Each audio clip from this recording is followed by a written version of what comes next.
So, okay, so you get the psychology degree. That's going to come in handy for characterization. And then is the plan eventually to write your own children's books, or are you headed straight for editorial, or are you just getting in and wherever you can find a way in? Yeah, I always wanted to write and publish books of my own, but I also knew that it's very hard to make a living as a writer. So if you think, like, I started submitting my first manuscripts to publishers when I was 11 years old. And so by the time I graduated from college, I'd spent literally half my life trying to get published. So I knew that this could take a while and possibly never happen at all. And therefore, my plan couldn't be like, oh, graduate college and sell a book, because it hadn't happened up until then. I had no reason to believe that it was going to happen any day soon. So I always intended to get a job, and it made sense to me to work in children's book publishing because that's really the only thing I've ever known about or cared passionately about. And I just felt like I was so well informed about that. So yeah, I started looking for pretty much any job in children's book publishing, and I would have moved anywhere that I could find a job in that field, and that wound up being New York because that's where the vast majority of jobs in children's book publishing are.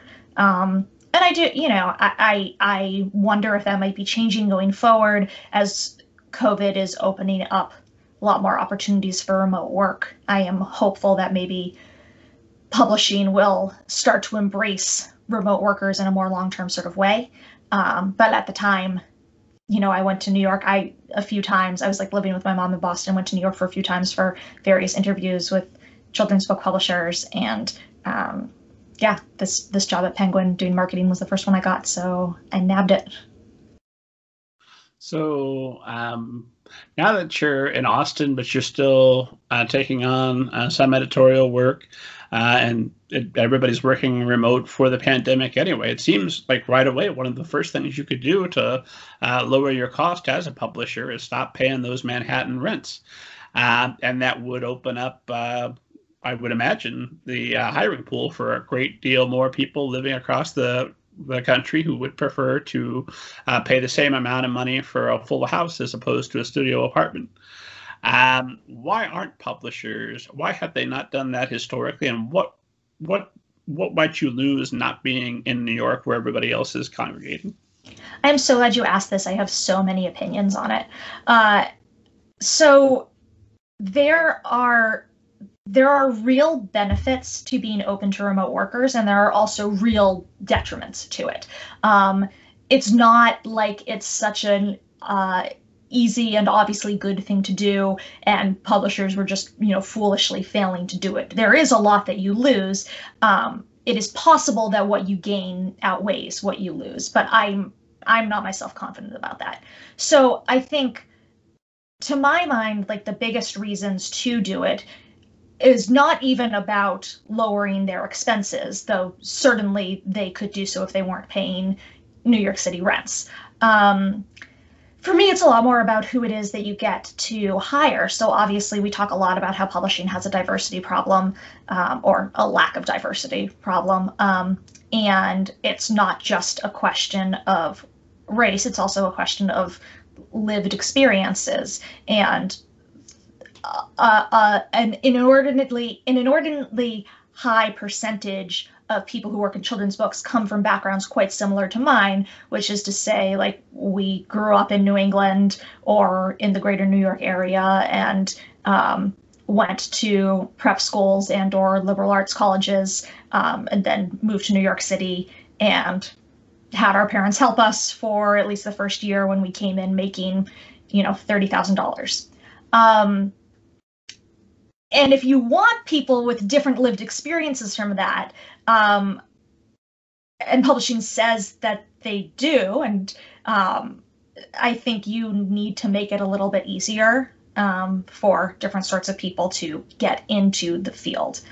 And then at the other end, I guess I'm going to say, you have a lot of people who are in situations similar to me, and I've seen, like, many people, particularly women, go through the path that I have before of, like, you work really hard, you're trained, you have success, you develop expertise, you you rise through the rungs of the profession, and then at some point you don't want to live in New York anymore. And for many women, that's because they want to have children and they don't want to be raising them in a New York City apartment, or they want to be closer to their parents to have help with childcare or whatever it is.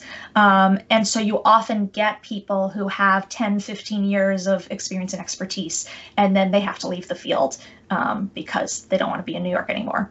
And all that seems like really foolish.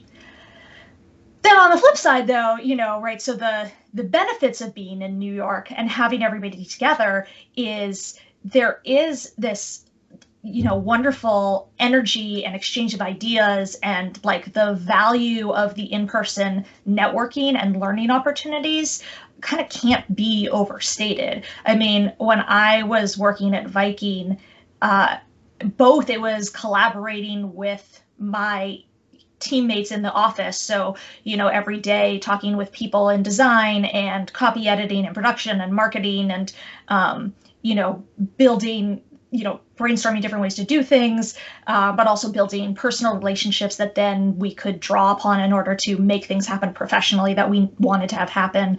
But then in addition to that, I was also meeting with people outside of the house all the time, right? So multiple times a week, I would be getting lunch or coffee with literary agents. I knew people who worked in the field at all the different publishing houses, and all of that is just like incredibly, I mean, it's fun, it's vibrant, it's valuable. And,